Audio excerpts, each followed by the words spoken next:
A scent. Why can it take you back to a past that never existed? Some memories are not retrieved on purpose. They arrive without asking. You walk down a street after rain.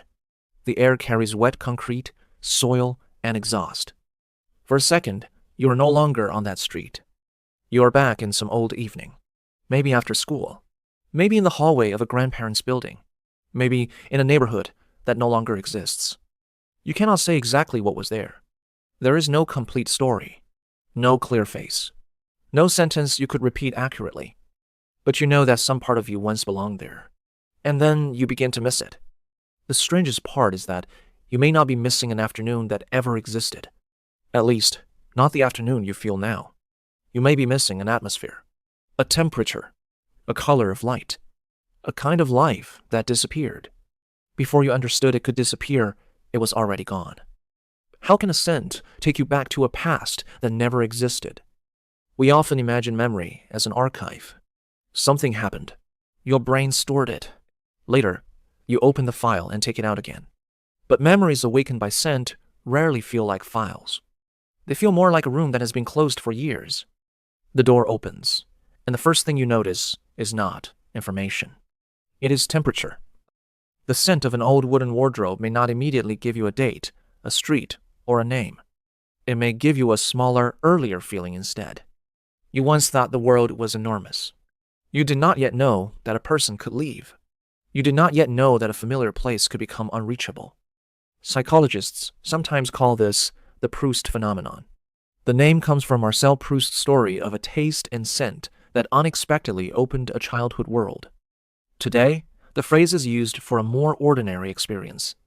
An odor suddenly brings back an autobiographical memory. That does not mean every scent is magical. But research does suggest that odors can be unusual memory cues. In experimental work, an odor related to a past event helped people retrieve more autobiographical detail than a verbal label or a visual cue. The recalled memories also felt qualitatively different, often more emotional. Why might that happen? Olfactory processing is closely connected, early on, with brain systems involved in emotion and associative memory. Researchers often discuss the amygdala and hippocampus here, systems that help assign emotional meaning, systems that link fragments into something that feels like part of your own life. That is why a photograph may make you say, "Oh, this was the day I graduated." But a scent may make you say something much less precise. "I do not know why, but I feel sad." A photograph gives you an image. A scent often gives you a bodily response before it gives you an explanation. It has no date, no complete subject, no tidy caption. It only makes you feel that something once mattered. And this may be why the past carried by scent can seem more beautiful than the past itself. Not because the past was truly that beautiful, but because you have not brought the whole past back. You have brought back fragments. Orange light at dusk. Steam from a kitchen. The scent of freshly washed hair. The damp fabric of a summer mat under a fan. Fragments do not argue. They do not make you wait. They do not contain the exams or the misunderstandings that were present at the time. They do not contain the ordinary pain that was also there. They leave behind one feeling. Back then, perhaps nothing had ended yet.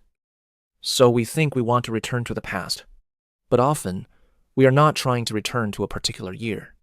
We are trying to return to a state that had not yet been explained.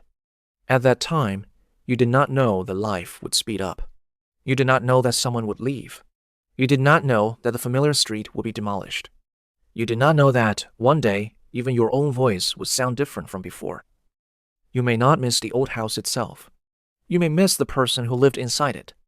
That is the past that never existed. It is not a false memory. It is a place assembled from many real fragments. It has no exact address, no accurate date. You cannot physically return to it, but it can still shape you. Memory is not only a way to preserve what happened. It is also one way of learning what once mattered to you. Why does the air after rain make you fall silent? Why does the scent of an old book make you want to call someone? Why can a perfume make you miss a summer you never completely had? Maybe scent itself is not magic. Maybe it simply bypasses the thing we do all day. Explanation. In daylight, we keep naming our lives. This is work. That is a relationship. This is the next plan. That is where I should go. But when a scent arrives, there is no time to explain. You feel first. And for a moment, the older version of you returns. The one covered over by routines, plans, and language returns. Not to trap you in the past, only to remind you. You did not become who you are from nothing. Some parts of you came from rooms, seasons, and air you no longer remember clearly. They have not disappeared. They simply never had words. So the next time a scent makes the world slow down, do not force it away. Do not rush to ask what year it belongs to. Maybe it belongs to no single year. Maybe it is only passing through you to say this. Some pasts are never saved as photographs, but they are still breathing inside you.